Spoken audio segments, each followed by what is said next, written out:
हिंदुस्तान एक कृषि प्रधान देश है। यहाँ की दशा और दिशा खेती और किसानी से तय की जाती है, इसलिए इस देश को कृषि प्रधान देश कहा गया। इस देश में अगर सबसे ज्यादा हाथ को काम कोई देता है तो वो किसान देता है, लेकिन अगर किसान के बाद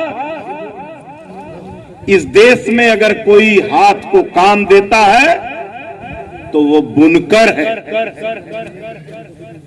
किसान के बाद अगर कोई रोजी रोजगार आम जनता को देता है तो वो बुनकर है।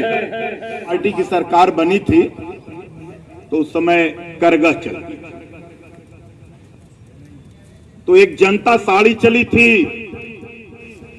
आप लोगों को याद होगा, सूत आपको सस्ते रेट में दिया जा रहा था। जो आप साड़ी तैयार कर रहे थे, सरकार की दुकानें थी, सरकार उस साड़ी को खरीदती थी अच्छे रेट में,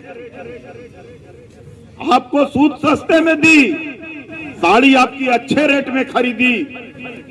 वो व्यवस्था क्यों बंद कर दी गई? वो आज क्यों नहीं लागू है? आज भी तो वो लागू होनी चाहिए। लेकिन महंगाई, जब महंगाई और सस्ताई का जब मामला आता है, मंदी का मामला आता है, तो ये धन्ना सेठ जिनकी हम मजदूरी करते हैं, उनका रेट नहीं गिरता। रेट किसका गिरता है? जो मजदूरी करता है। आप उनकी तानी और बानी ला करके जो बीनते हैं अपने हैंडलूम पे, पावरलूम पे, आपकी मजदूरी घटा दी जाती है। ठीक है, हम उसको भी मान लेते हैं कि आपकी मंदी आई, आपने हमारी मजदूरी घटा दिया।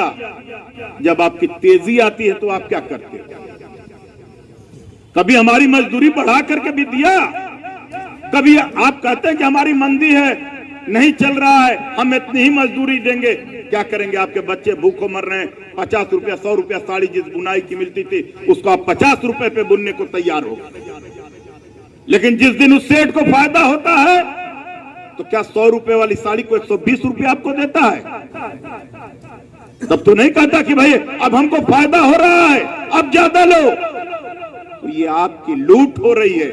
इस पर भी आपको सवाल उठाना पड़ेगा कि हमारी ही मजदूरी क्यों कम हो रही? भाई बाकी तो कहीं कुछ नहीं कम हो रहा है, बाकी तो सब ये ठीक है।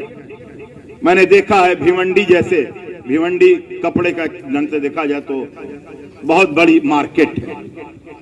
वहां के सेठ सब जब कहते हैं कि मंदी चल रही है, तो जब मंदी चल रही है तो उनके पावरलूम लगना शुरू हो जाते हैं। अरे भाई, जब मंदी चल रही है तो कैसा